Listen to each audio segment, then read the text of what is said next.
Hello అందరికీ. ఈరోజు వీడియోలో మనం చూడబోతున్నాం చాలామంది మర్చిపోయిన పాతకాలం నాటి రెసిపీ. మన పెద్దవాళ్ళు చేసిన ఈ ఆరోగ్యకరమైన వంట ఈ కాలంలో మెల్లగా మర్చిపోతున్న ఒక రుచి. ఇంకేదో కాదండి, మన చిలకడ దుంపల పులుసు. ఇందుకోసం ఇక నేను 350 గ్రాములు చిలకడ దుంపలు, చిన్న నిమ్మకాయ సైజ్ అంతా చింతపండు, 2 చిన్న సైజు ఆనియన్ తీసుకున్నాను. మొదటగా చిలకడ దుంపలను వాష్ చేసుకోవాలి. వీటిని బాగా వాష్ చేయాలి, మట్టి ఉంటుంది కాబట్టి. అలాగే మనం తీసుకున్న చింతపండుని ఒకసారి వాష్ చేసి వాటర్ పోసి ఒక అరగంట సేపు నానబెట్టుకోవాలి. మనం వాష్ చేసుకున్న చిలకడ దుంపలను పీల్ చేసి చిన్న ముక్కలుగా కట్ చేసుకోవాలి. ఇక్కడ నేను కుక్కర్లో చేస్తున్నాను కాబట్టి ముక్కలను మరీ చిన్నగా చేయలేదు, మీడియం సైజు ముక్కలుగా చేసుకున్నాను. ఇప్పుడు స్టవ్ మీద కుక్కర్ని పెట్టుకొని 1 టీ స్పూన్ ఆయిల్ వేసి, ఆయిల్ హీట్ అయ్యాక జీలకర్ర, అలాగే ఆవాలు, కొద్దిగా కరివేపాకు, కొంచెం కొత్తిమీర, కట్ చేసి పెట్టుకున్న ఉల్లిపాయ ముక్కలను వేసి తాలింపుని ఒకసారి మిక్స్ చేసుకోవాలి. ఇప్పుడు ఇందులోకి చిటికెడు పసుపుని యాడ్ చేసి మరోసారి మిక్స్ చేయాలి.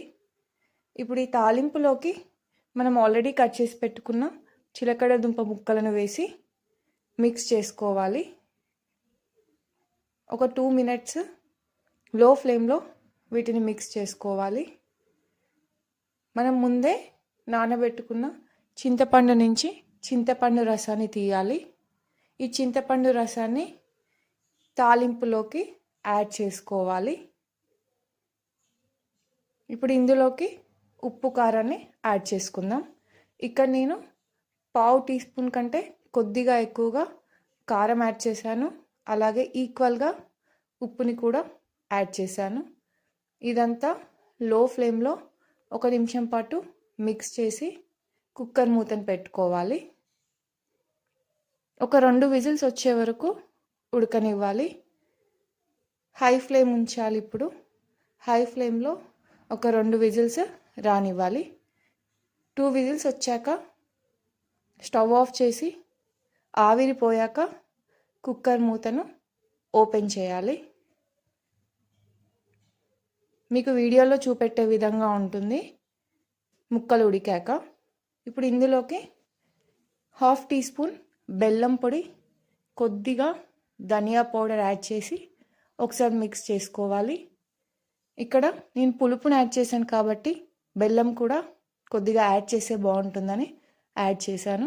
బెల్లం ఎక్కువగా తినొద్దు అనుకున్న వాళ్ళు 1/2 టీ స్పూనే యాడ్ చేసుకోండి. అంతే, ఎంతో బాగుండే చిలకడ దుంపల పులుసు రెడీ.